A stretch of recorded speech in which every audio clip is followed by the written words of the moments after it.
नमस्कार, सीधा सौदा में आप सभी का स्वागत है। मैं हूं वीरेंद्र कुमार और मेरे साथ ये आज का सीधा सौदा जो टीम्स हैं दो, एक पेश करूंगा मैं और एक यतिन। लेकिन टीम्स का आकलन और मतलब सिलेक्शन जो है वो हमने जो किया है, याद रखिएगा, क्लियरली बाजार में जो मोमेंटम की है कमी है। और ये जो ट्रेड्स हम पिक करेंगे या फिर जो लॉजिक देंगे वो सिर्फ प्लेसमेंट के बारे में बात करेंगे, कोई ट्रेड रिकमेंडेशन नहीं है। अपने सलाहकार की राय रखिएगा। जिस खबरों की और टेक्निकल प्लेसमेंट की और फ्यूचर एंड ऑप्शंस प्लेसमेंट की बात हम करेंगे।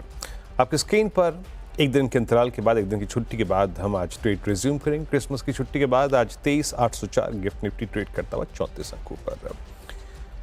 पिछले सेशन में क्या हुआ, वहां से क्या इंप्रेशन लें, ग्लोबल मार्केट्स कैसा करेंगे आज, उससे बहुत कुछ दारोमदार रहेगा। एक्सपायरी डे, ऑप्शन राइटर्स पिछले 2-3 सेशंस में इस बात को लेकर काफ़ी हद तक जो पोजीशंस बना के बैठे थे कि बाजार रेंज बाउंड रहेगा, अब तक बाजार ठीक उनके अनुरूप चला है, उनके हक में गया है। ऑप्शन राइटर्स मतलब जिसने ये मत दिया कि निफ्टी कहीं नहीं जाएगा, यही 23,700-800 के आसपास रहेगा, वो अब तक बखूबी हुआ है। जो कुछ स्टैट्स में अभी कुछ देर पहले हर्षता के साथ पेश कर रहा था कि कॉल भी की हुई है, पुट भी की हुई है 23,800 की, तो बाजार इंडेक्स इसी रेंज में रहेगा। निफ्टी बैंक में भी कुछ अगर आप देखें ऐसे ही था, लगभग 51,500 की कॉल, 51,500 की पुट दोनों बिकी हुई हैं, तो वो भी उस रेंज में रहे, इस बात की काफ़ी गुंजाइश है। तो एक्सपायरी डे देखते हैं, बट दिक्कत का सबब ये है कि एफआईएस जो हैं, जितने भी मतलब इन छुट्टियों के आई थिंक इस दौर में अवेलेबल है या फिर ट्रेड कर रहे हैं, उनकी तरफ से सेलिंग प्रेशर भरपूर है। पिछले सेशन में भी जब डीआईएस का करीब 2,800 करोड़ रुपए का बाय का आंकड़ा था, एफआईएस की तरफ से सप्लाई आई। कैश मार्केट में अभी भी अगर आप देखें तो वो माल बेच के गए और उनकी जो इंडेक्स की पोजीशनिंग है, नेट शॉर्ट करीब अब 1,73,000 कॉन्ट्रैक्ट पहुंच चुकी है। तो वो अपने शॉर्ट्स पे कैपिटलाइज कर रहे हैं, कैश में सेल कर रहे हैं। और हमें अगर इस रेंज से बाहर निकलना है तो हमें 23,800 24,000 को पार करना पड़ेगा, तभी आप किसी शॉर्ट कवरिंग को शायद स्क्रीन पे आते हुए देखें। यतिन जुड़ चुके हैं। यतिन, कैसी रही क्रिसमस की छुट्टी और आज के लिए संकेत कैसे लग रहा है? टीम कैसे बनाई आज? छुट्टी बिल्कुल आई और गई, और उसी तरीके से टीम भी। बहुत खबरें नहीं है क्योंकि मैं जनरली खबरों के आधार पे बहुत सारे स्टॉक्स आइडेंटिफाई करने की कोशिश करता हूँ। तो न्यूज़ फ्लो भी वीरू थोड़ा ईयर एंड की वजह से थोड़ा स्लो है, लेकिन हाँ मतलब ओवरऑल सेटअप जो है, जैसे आप कह रहे थे कि बहुत सारा निर्धार होगा एफआईएफ फ्लोज पे किस तरीके से वो एक्ट करते हैं। एटलीस्ट टर्नओवर डेटा तो ये दिखा रहा है कि वो भी छुट्टी पे जा रहे हैं, थोड़ी एक्टिविटी उनके डेस्क पे कम है।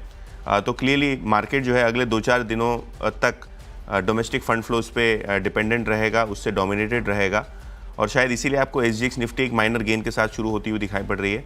ओवरऑल सेटअप वाइज मुझे लगता है डीआईएफ फ्लोज पॉजिटिव रहेंगे, और उसी तर्ज पे थोड़ा बहुत मिड कैप स्मॉल कैप में आज के दिन एक्शन रहने की पूरी संभावना है। चलिए अब एक काम करते हैं, यतिन यहाँ से टीम्स की शुरुआत करते हैं। और यतिन एक बात तो है, जब मैं रोडोवर्स की शीट देख रहा था, रोडोवर्स की कॉस्ट देख रहा था, मेरे ख्याल से बाजार किसी ब्रेकआउट से पहले या फिर बहुत ताबड़तोड़ तरीके से और मंदी या फिर तेज़ी करने से पहले थोड़ा सा क्लैरिटी का इंतजार करेगा, क्योंकि रोडोवर्स काफ़ी स्लो है। मैं आपको बताऊँ बात यतिन, अमूमन एक्सपायरी -1 जहाँ पे आज हम खड़े हैं, या फिर एक्सपायरी के दिन जब हम आते थे, 64% तक रोल ओवर हो जाते थे, 64% तक। बिल्कुल। लेकिन आप देखिए इस बार 56% रोल ओवर। तो एक हिचकिचाहट है अपने रोल ओवर्स को कैरी करने में, मतलब रोल करने में पोजीशन, और फ्रेश लॉन्ग में बिल्कुल हिचकिचाहट है। और बहुत ही कम अगर ऐसे स्टॉक्स हैं जहाँ पे लॉन्ग रोल ओवर है, कन्विक्शन है। मेरे ख्याल से 2 स्टॉक्स पे कहीं ना कहीं पूरी दरोमदार रहेगा पुल बैक के लिए, एक रिलायंस और एक एचडीएफसी बैंक। खैर, अब आते हैं अपनी टीम पर। मैंने जो अपनी टीम की शुरुआत करी है, देखिए पहले थोड़ा सा मैं उन स्टॉक्स को यहाँ पर स्क्रीन पर रखना चाहूँगा जहाँ प्लेसमेंट अभी भी नेगेटिव है, जहाँ रोल ओवर्स शॉर्ट साइड पे हो रहे हैं। और मैं फिर कहता हूँ, देखिए डेरिवेटिव्स को देखने के 2 नज़रिए होते हैं। एक, मंदी जारी है, शॉर्ट चल रहा है, एक लेवल आइडेंटिफाई कर लीजिए, स्टॉप लॉस लगा लीजिए वहाँ पे और चलते चले जाइए। जिस दिन सबसे घनघोर शॉर्ट होल्ड करने वाले स्टॉक्स में शॉर्ट कवरिंग आती है, पुल बैक वहीं पे ज़्यादा आता है। तो 2 चीज़ें ज़हन में रखिएगा। मैं शुरुआत करूँगा एबी फैशन से। आपकी स्क्रीन पे जरा स्क्रीन पे लेके आइएगा एबीबी से। आज का मेरा पहला स्टॉक है। देखिए कैपिटल गुड्स में काफ़ी दिक्कत है इस वक्त, चाहे आप वो एलएनटी को देखिए, चाहे वो सिमेंस को देखिए, कमेंस को देखिए, प्लेसमेंट्स बहुत ख़राब है। मेरा पहला स्टॉक है आज एबीबी, आपकी स्क्रीन पे आ गया 6878, जहाँ पे ये क्लोज हुआ क्लोज था below 200 day exponential moving average. एक और चीज़, इसमें एक बड़ा स्ट्रॉन्ग सपोर्ट था करीब 51-70 की रेंज में, वो भी टूट गया, 68-78 पे क्लोज आया। इसका एक नवंबर 22 का स्विंग लो है 66-33, उसके टेस्ट होने की पॉसिबिलिटी मेरे को काफ़ी लग रही है। देखिए इसमें ना सिमंस के ये एबीबी के चार्ट्स को जाके आप रीड कीजिएगा, ये अमूमन 50 वीक एक्सपोनेंशियल मूविंग एवरेज तोड़ता नहीं था, इस बार इसने वो भी तोड़ा है। यकीन मानिए कैपिटल गुड्स में इस वक्त इंटेंस सेलिंग है। अच्छा, जो मैं कह रहा हूँ ना कि किस लेवल के ऊपर शॉर्ट कवरिंग आ जाएगी, अगर 7000 डेरिवेटिव्स में रीगेन कर जाए तो इसे बच छूइएगा। अगला स्टॉक HDFC AMC, ये इस बार सीवियर सेलिंग प्रेशर में है और आपकी स्क्रीन पे जब आएगा, इसका क्लोज आया 100 डे मार्क के नीचे, 100 day exponential moving average, shorting भी इसमें काफ़ी हुई। अगर मैं इसको रीसेंट पास्ट में रीड करूं, और रीसेंट पास्ट का मतलब ये है कि मई, मतलब सेकेंड हाफ ऑफ CY24 में रीड करूं, तो अगर इसमें पुल बैक आना है तो करीब 42-50, 42-70 की ट्रेजेक्ट्री से आ जाता है। इस बार ये 100 डे मार्क नीचे सस्टेन कर रहा है, जो कि अमूमन करता नहीं था। और जिस तरीके से इसने इस बार 100 डे मार्क को अप्रोच किया है, जिस तरीके से उसको तोड़ा है, जिस सेलिंग प्रेशर के साथ, वो काफ़ी भारी है। देखिए अब यहाँ पे जो नेक्स्ट क्रिटिकल सपोर्ट है ना, वो आता है करीब 4080 पे, जहाँ पे 200 डे एक्सपोनेंशियल एवरेज प्लेस्ड है। जो कह रहा हूँ उसको पढ़िएगा, रीड करिएगा। शॉर्ट कवरिंग में देखिए एक्सपायरी का दिन है, कब आएगी शॉर्ट कवरिंग? अगर ये स्टॉक किसी भी सर्कमस्टेंसेस में स्पॉट में 4260 के ऊपर, 4280 के ऊपर ट्रेड करना शुरू करे, इन दैट केस एक शॉर्ट कवरिंग की पॉसिबिलिटी है। और एक एस्ट्रल, जिसको मैं आई थिंक अपनी टीम में, अपने रीडिंग में, अपने आई थिंक स्टैट्स के मुताबिक काफ़ी दिनों से अगर आप देखें नेगेटिव साइड पे प्लेस किया हुआ है, और ये मंगलवार को देखिए किस तरीके से गिरा, डे लो पे क्लोज हुआ 1693। लॉन्ग अनवाइंडिंग, शॉर्टिंग इसमें भरपूर विजिबल है। देखिए अब इसका जो क्रिटिकल सपोर्ट है वो कहाँ आता है? पहली बात तो ये है कि इसने एक multi month, multi year base तोड़ दिया है। मई 2030 से चली आ रही बेस ट्रेजेक्ट्री करीब 1710 पे वैलिड हो चुकी है। नेक्स्ट क्रिटिकल सपोर्ट आता है इसका, फ्रेंकली स्पीकिंग 1610 के आसपास, जो कि इसका मई 2023 का ब्रेकआउट पॉइंट था। सो वीकनेस परसिस्ट करेगी, लेकिन स्ट्रेंथ के लिए, पुल बैक के लिए आपको 17, 20, 70, 30 की ट्रेजेक्टरी के ऊपर चलना पड़ेगा। यतिन, मैंने 3 स्टॉक्स की प्लेसमेंट समझा दी, आप बताइए।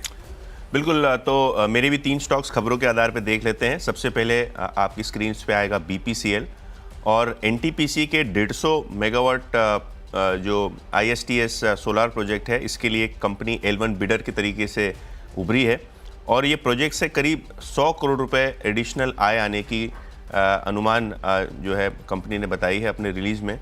तो कहीं ना कहीं नए प्रोजेक्ट्स के चलते, ये जो सोलार का डाइवर्सिफिकेशन है उसके चलते आज BPCL का स्टॉक फोकस में रहेगा। क्रूड भी रेंज बाउंड है, तो वैसे भी वो अच्छे तरीके से ऑगर करता है OMC कंपनीज़ के लिए। तो BPCL ऐसा एक स्टॉक है जिसकी शुरुआत में हरे से कर रहा हूँ। इसके बाद नाल्को यानी नेशनल एल्यूमिनियम, ये भी कंपनी फोकस पे रहेगी क्योंकि उत्कल D और उत्कल E ब्लॉक के जो आवंटन है वो कंपनी की तरफ से होते हुए नज़र पड़े हैं और इससे कोल प्रोडक्शन कैपेसिटी लगभग 4 मिलियन टन्स पर एनम हो जाएगी। कोल यानी कोयला एक काफ़ी इम्पॉर्टेंट कमोडिटी है क्योंकि जो एनर्जी कॉस्ट है कंपनी के अच्छी तरीके से सेव हो सकते हैं। जो एल्यूमिनियम की बात करें, कॉपर की बात करें, तो एक्सट्रैक्शन के लिए कोल की काफ़ी आवश्यकता होती है। तो ये उत्कल D और उत्कल E ब्लॉक जो है कंपनी के तरफ आवंटन होते हुए दिखाई पड़े हैं। माइनिंग लीज डीड कंपनी ने साइन की है, जिसके चलते स्टॉक आज फोकस पे रहेगा। इसको भी हरे निशान में लेके चल रहा हूँ। और तीसरा स्टॉक है वो भी काफ़ी इंटरेस्टिंग है, वो है मैक्स इंडिया। ये कंपनी रियल एस्टेट कारोबार में है, मैक्स ग्रुप की ये कंपनी है। रिसेंटली इन्होंने QIP के ज़रिए फंड रेज भी किया, काफ़ी एग्रेसिव कंपनी के ग्रोथ प्लान्स हैं और इन्होंने मैक्स टावर्स जो है इनका NCR में इनका एक बड़ा प्रोजेक्ट है। इन्होंने 3 फ्लोर जो है 105 करोड़ रुपए में मोनेटाइज किए हैं। इसकी खबर कंपनी ने स्टॉक एक्सचेंजेस को दी है। तो ये स्टॉक भी है जो मैं हरे में लेके चल रहा हूँ। वीरू, 3 स्टॉक्स मेरे हो गए। ओके, 3 स्टॉक्स यतिन के पूरे हो गए। अब मैं 3 स्टॉक्स अगले पेश करूंगा, हाँ, लेकिन उससे पहले जरा मैं एक बात कहता हूँ ITC को लेकर। देखिए मेरा स्टॉक है अगला ITC का जरा वीकली चार्ट पढ़िएगा, स्पेशली अगर आप इन्वेस्टर भी हैं और ट्रेडर भी हैं दोनों। आईटीसी ने आप ये समझ लीजिएगा कि इसमें सॉफ्टनेस आई थी अक्टूबर महीने से, ठीक है। उसके बाद वीकली चार्ट्स पे 10-20 वीक एक्सपोनेंशियल मूविंग एवरेज के ऊपर आईटीसी ने अब परसिस्ट करना, अब ट्रेड करना शुरू कर दिया है। ये वीकली चार्ट्स पर एक अच्छा इंडिकेशन है, पहली बात तो ये। दूसरी बात, आपको थोड़ा सा रेफरेंस, थोड़ा सा अगर आप देखें तवज्जो निफ्टी एफएमसीजी को भी देनी पड़ेगी, जहां पर निफ्टी एफएमसीजी ने इस हफ्ते भी और पिछले हफ्ता खराब था, बट एक रेंज को नहीं तोड़ा और वो थी करीब 55,450 की। तो एक तो निफ्टी एफएमसीजी कुछ स्टेबल होने की तैयारी करता हुआ। दूसरी बात है, विद इन एफएमसीजी अगर सबसे प्रॉमिसिंग चार्ट कोई नज़र आ रहा है तो वो है, मुझे लगता है, आईटीसी। फिर कह रहा हूँ, एज पर दिस प्राइस 478 पे अब वीकली पर आईटीसी, आज देखिए, आज जो कल है वो वीकली चार्ट्स भी पूरे हो जाएंगे। मैं थोड़ा सा प्रीएम्प्ट कर रहा हूँ, बट ये अच्छा प्लेसमेंट है। अब मैं डेली पे कन्वर्ट करता हूँ इसको, आईटीसी को कुछ देर के लिए। डेली पर लगभग अक्टूबर 4 के बाद पहली बार it's a close above all moving averages. जो मैं कह रहा हूँ वो चार्ट्स पे दिख रही होगी, विजिबल होगी। और याद रखिएगा, जब मैं एवरेजेस का जिक्र करता हूँ मैं हमेशा एक्सपोनेंशियल को तवज्जो देता हूँ, ठीक है। तो अच्छे लॉन्ग बिल्डअप, अच्छे लॉन्ग रोल ओवर्स और अ close above all moving averages, that's I think interesting element with ITC. उसके बाद इंडिगो, लास्ट सेशन में भी बात हुई थी हमारी, स्ट्रेंथ रहेगी इसमें, और 45-20 के ऊपर तो ये ऐसा निकला कि पूछिए मत। अब देखिए, पिछले सेशन में ऑलरेडी इतना मूव दे चुका है तो ये बात कहना थोड़ा सा मुश्किल होगा कि आज भी तेज़ी आएगी नहीं आएगी, लेकिन प्लेसमेंट इंडिगो की बहुत अच्छी है, specially closer to I think new year, Christmas, ये हॉलीडे सीजन चल ही रहा है। इसमें एक बहुत अच्छा ब्रेकआउट आया है 45-20 के ऊपर। तो अगर थोड़ा रिट्रेस भी होता है तो 45-20 will act as a major support. और अगर आप इसका एक रेजिस्टेंस पॉइंट ढूंढने जाएं तो नियरेस्ट रेजिस्टेंस परसिस्ट करता है करीब 4780-4800 के आसपास। तो वहाँ तक कि मेरे को एक स्मूथ राइट और एक अच्छा बेटर रिस्क रिवॉर्ड रेशो नज़र आ रहा है। आप जरा जनवरी फ्यूचर्स का बिल्डअप देखिए, बीते मंगलवार को 31% बिल्डअप, आईटीसी, इंडिगो और तीसरा भी इन्फो एज, वो भी स्ट्रॉन्ग और आई वाला फैक्टर। अब इन्फो एज के जरा चार्ट को रीड करिए। देखिए, इन्फो एज मैंने इस महीने के शुरुआत में कई बार यहाँ पर इस कार्यक्रम में अपने आंकलन में पेश किया था। इन्फो एज ने एक ताबड़तोड़ तेज़ी दिखाई, 17 दिसंबर तक इसने हाई लगाया करीब 89.20 का। किसी भी स्टॉक के बहुत चलने के बाद जब इंडिकेटर्स, आरएसआई, मैकडी बहुत ओवरबॉट सर्कमस्टेंसेस में होते हैं, चले जाते हैं, तो एक कूलिंग ऑफ की ज़रूरत होती है। ज़रा इन्फो एज के चार्ट पे 20 डेमा ड्रॉ कर दीजिए, जाइए और रीड कीजिएगा इन्फो एज के चार्ट को एक बार। एक बहुत बड़े मूव के बाद एक कूलिंग ऑफ की ज़रूरत थी, स्पेशली वो कूलिंग ऑफ मतलब ठंडा पड़ा ये 20 दिसंबर को। 20 दिसंबर का लो क्या था? वो था exactly 20 day exponential moving average. एक बहुत स्ट्रॉन्ग स्टॉक जब कूलिंग ऑफ में जाता है, जब ठंडा पड़ता है, तो 20 डेमा के नीचे फिसलना नहीं चाहिए, और ये नहीं फिसला। 20 डेमा से ही पिछले 2 सेशन से पुल बैक दे रहा है, और जो मंगलवार का क्लोज है is above all moving averages. तो प्लेसमेंट ठीक है। मेरे को लगता है कि अगर इसमें 20 डेमा होल्ड रहा, जो कि प्लेस्ड है करीब 84.90 पे, 85.10 पे, तो ये एक स्कोप करीब 88.80 और 88.90 तक का होल्ड करता है। ये दिन मेरी 6 की टीम, जो शुरुआती 6 स्टॉक्स हैं, वो पूरे हो गए। अगले दिन आपके। बहुत बढ़िया तरीके से वीरू ने अपने 6 स्टॉक्स रखे हैं टेक्निकल पैरामीटर्स पे। अब खबरों के आधार पे जो स्टॉक्स फोकस में रहने चाहिए, इनमें 2 स्टॉक्स हैं और दोनों ही लाल निशान में हैं। सबसे पहले मैक्रोटेक डेवलपर्स यानी लोधा, ये कंपनी को एक फटकार लगी है। एक कोर्ट ने कंपनी को 40 करोड़ रुपए जो है भरने के लिए कहे हैं, क्योंकि एक वेंडर का कॉन्ट्रैक्ट उन्होंने टर्मिनेट किया था। तो लगभग ये 40 करोड़ का कंपनी को आप जुर्माना कह दीजिए, कॉम्पनसेशन कह दीजिए, वो आता हुआ नज़र पड़ा है। तो खबरों के आधार पे शायद ये स्टॉक थोड़ा सॉफ्ट रह सकता है आज के ट्रेडिंग सेशन में।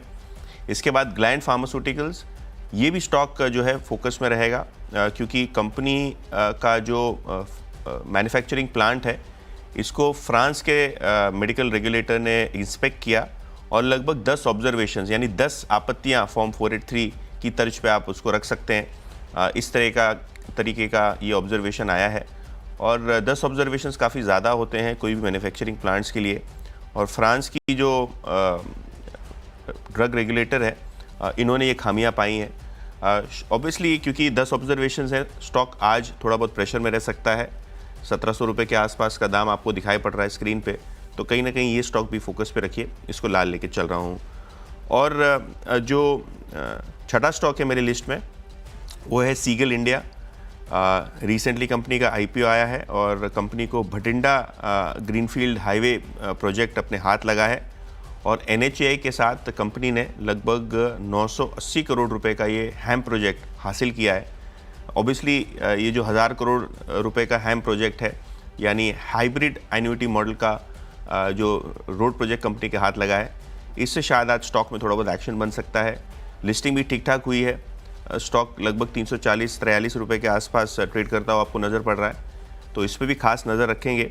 और क्लियरली जैसे एक स्टैंडर्ड डिस्क्लेमर कि जो स्टॉक्स हम लोग डिस्कस करते हैं वो खबरों की तर्ज पे होता है, तो जो बाय सेल होल्ड एक्शन आपको करना है किसी सलाहकार से समझ के इसको करना है।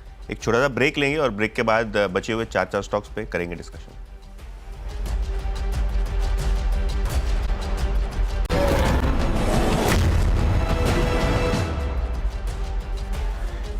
चलिए ब्रेक के बाद फिर से सीधा सौदा में स्वागत है। मैंने और वीरेंद्र ने 6 स्टॉक्स डिस्कस कर लिए और अब 4 बचे स्टॉक्स डिस्कस करने का समय हो चला है। अगर हम देखें 7वां स्टॉक जो मेरी टीम में है वो है पेनेशिया बायोटेक कंपनी। जैसे कि आपको पता है वैक्सीन्स में एक बड़ी जो है कंपनी है और इनको यूनिसेफ यानी यूनाइटेड नेशंस की चिल्ड्रन इमरजेंसी फंड से एक बड़ा ऑर्डर हासिल हुआ है। लगभग 127 करोड़ रुपए का ऑर्डर है, जहां ये अपने दवाइयां और डोजेज़ जो हैं सप्लाई करेंगे। लगभग 11 करोड़ डोजेज़ कंपनी को देने हैं और ये एशिया और अफ्रीकन कंट्रीज़ में निर्यात भी करने हैं। तो कहीं ना कहीं इस ऑर्डर के चलते स्टॉक फोकस पर रहेगा। 52 वीक हाई से काफ़ी कम ये स्टॉक दूर है, तो कहीं ना कहीं ये न्यूज़ के ज़रिए शायद स्टॉक में फिर से एक बार मोमेंटम बन सकता है। तो इस स्टॉक को जो है वो हरे निशान में लेके चल रहे हैं इस न्यूज़ के चलते, जो इसको वैक्सीन सप्लाई करना है। जो 8वां स्टॉक मेरी लिस्ट में काफ़ी इंटरेस्टिंग है, ओला इलेक्ट्रिक। और भाविश अग्रवाल और इनकी टीम ने एक ज़बरदस्त तरीके से कंपनी के नेटवर्क को एक्सपैंड किया है। कंपनी की बात करें तो लगभग 3200 नए ओला इलेक्ट्रिक के डिस्ट्रीब्यूशन पॉइंट्स शुरू हो गए हैं, जिससे सर्विस भी मिलेगी और कहीं ना कहीं उनके इलेक्ट्रिक स्कूटर्स के सेल्स को एक बूस्टर मिल सकता है। और इसी के साथ लगभग एक रिकॉर्ड 4000 स्टोर्स का टोटल काउंट कंपनी का होता हुआ आपको नज़र पड़ रहा है। स्टोर्स इसके लिए कह रहा हूँ क्योंकि इनके जो फॉर्मेट्स होते हैं छोटे होते हैं, और ओला इलेक्ट्रिक की बात करें तो कहीं ना कहीं ये जो शोरूम्स खोलने का एक रिकॉर्ड है कंपनी कहती है कि इन्होंने बनाया है। ऑब्वियसली ये इम्पॉर्टेंट इसके लिए क्योंकि ज़्यादातर स्टोर्स जो इसमें से हैं वो सर्विस ओरिएंटेड स्टोर्स हैं। तो ऐसा नहीं कि वो सिर्फ सेल्स करेंगे, आफ्टर सेल्स की सर्विस जो है, जहाँ एक बड़ा इशू कंपनी का पाया गया था, वो भी एक सपोर्ट के तरीके से आपको आता हुआ नज़र पड़ेगा। कंपनी ने काफ़ी सारे प्रमोशनल ऑफर्स शुरू किए हैं ताकि एक बज़ बना रहे हैं इन स्टोर्स के आसपास। एक गोल्ड प्लेटेड ओला भी S1 वो रैंडमली आपको गिफ्ट देंगे, ऐसा उन्होंने ऐलान किया है। तो एक काफ़ी अच्छा बज़ बना है और इन्होंने थोड़े दिनों पहले भी अनाउंस किया था कि वो दिसंबर के महीने में एक स्टोर एग्जीक्यूट करेंगे और किसी भी तरीके से यहाँ आपको एक मोमेंटम की जो है शुरुआत होती हुई दिखाई दे सकती है। लगभग 94 रुपीज़ के आसपास स्टॉक है। आईपीओ के बाद लगभग 140 तक के लेवल्स देखे थे, तो अच्छी तरीके से करेक्ट हुआ है। शायद इस न्यूज़ के बाद स्टॉक में थोड़ा बहुत मोमेंटम बन सकता है। और बचे हुए जो 2 स्टॉक्स हैं वो ब्रोकरेज के रडार पे हैं। सबसे पहले PNB हाउसिंग फाइनेंस, जहां मोतीलाल ओसवाल की एक बाय कॉल आई है 1160 के टारगेट के साथ, यानी करंट मार्केट प्राइस से लगभग 30-40% की अच्छी अपसाइड आपको देखने को मिल सकती है। और कहीं ना कहीं बढ़ते हुए एग्जीक्यूशन, मोमेंटम और जो एसेट क्वालिटी में सुधार है, उसके चलते ये स्टॉक मोतीलाल ओसवाल को पसंद है, तो ये स्टॉक हरे में लेके चल रहा हूँ। और आखिरी स्टॉक सेलो वर्ल्ड है, ये भी ब्रोकरेज के रडार पे है। ICICI सिक्योरिटीज़ की यहाँ एक रिपोर्ट आई है जहाँ लक्ष्य है 960 रुपये, और कंपनी का एक नया ग्लासवेयर यूनिट बहुत जल्द शुरू होने वाला है, जिससे आने वाले क्वार्टर्स की अर्निंग्स में एक मोमेंटम बनता हुआ नज़र पड़ेगा। स्टॉक अगर देखें हम तो लगभग 760 के आसपास है, यानी यहाँ से भी लगभग 200 रुपये का अपसाइड ICICI सिक्योरिटीज़ को लग रहा है। तो मेरे पूरे 10 की टीम कंप्लीट हो गई है। अब वीरू के पास चलते हैं, उनके पास क्या है। जय यतिन की टीम पूरी। अब मैं अपने अगले 2 स्टॉक्स पे आता हूँ, इनफैक्ट 4 स्टॉक्स पे आता हूँ। देखिए, अगली है न्यू ईयर और Christmas theme, that's I think Jubilant food. But on serious note, Jubilant food के चार्ट्स को रीड करने की अब बहुत अच्छी आई थिंक एक फीलिंग आती है उसके चार्ट को रीड करके। पैटर्न्स में एक टेक्स्ट बुक जिसे कहते हैं ना कप एंड हैंडल, जिसमें कप नुमा अगर आप देखें पहले एक प्राइस पैटर्न होता है, उसके बाद नेक लाइन पर ब्रेकआउट नहीं आता, फिर प्राइस आता है, टेस्ट करता है, ठीक है। आपने मेरे ख्याल से गुरुकुल 2 में पढ़ा भी होगा ये। उसका ब्रेकआउट पॉइंट आएगा 708 के ऊपर। हालांकि अपने पैटर्न्स को अभी तक ही बिल्कुल ठीक ठाक लेके चल रहा है। 708 के ऊपर इसमें एक बड़ा ब्रेकआउट होगा, इनफैक्ट मोर प्रिसाइसली 710 मान के चलिए, बट मोमेंटम काफ़ी स्ट्रॉन्ग है। 20 डेमा को रिसेंट पास्ट में मतलब पिछले 2 हफ्तों में इसने एक बेस बना के वहाँ से पुल बैक किया। अप्रॉक्सीमेटली इसमें जो मैं कल रात पढ़ रहा था उसके मुताबिक 73% रोल ओवर इसमें हुआ है। That's good. I think expiry day -1, 73% roll looks appropriate. Day trade के प्रोस्पेक्टिव से भी और पोजिशनल प्रोस्पेक्टिव से भी रीड करिएगा इसको, उसकी प्लेसमेंट अच्छी है। पुट राइटर्स, कॉल राइटर्स का इस जोन में ना होना, अच्छा रोल ओवर, दैट्स गुड। फिर लेके आइए आप यूएसएल। अब देखिए यूएसएल पे अमूमन हम कभी हल्के अंदाज में ही हंसी मजाक पे बात कर लेते हैं, but this entire space including USL, UBL और आप कैश का एक स्टॉक है रेडिको केतान, जाके इनको रीड कीजिए, इनके वॉल्यूम्स, इनका प्राइस पैटर्न अव्वल दर्जे का। अच्छा, यूएसएल में 92% रोल ओवर, 92% ऊपर। मेरा जो इस वक्त ऑप्शंस का या फिर रोल ओवर की शीट है उसमें 92% रोल ओवर्स पहुंच चुके हैं। डायरेक्टर साहब एक बार क्रॉस चेक कराइएगा प्लीज़ यूएसएल का, कहीं मेरा सॉफ्टवेयर कुछ गलत तो दिखा रहा है। बट मैंने लास्ट टाइम देखा था यूएसएल में करीब 92% रोल ओवर, 1564 पे क्लोज हुआ, सारे एवरेजेस के ऊपर। कितना रोल ओवर है इसका?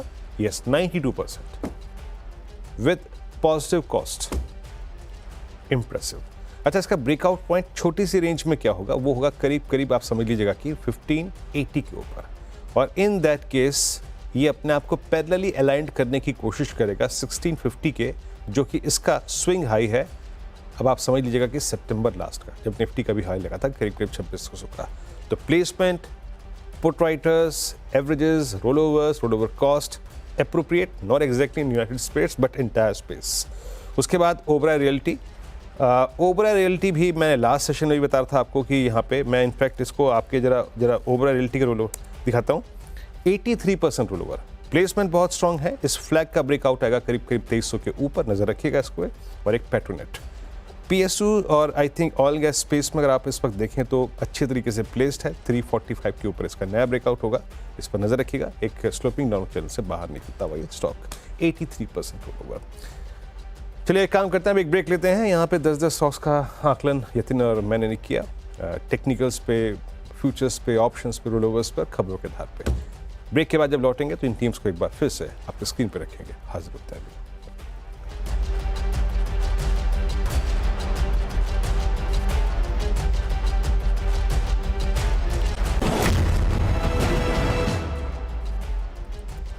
ओके, स्वागत है एक बार फिर से आपका सीधा सौदा में। ब्रेक से पहले, और उस ब्रेक से पहले मतलब हमने आपको सारे स्टॉक्स स्क्रीन पे रख ही दिए थे, 10 स्टॉक्स।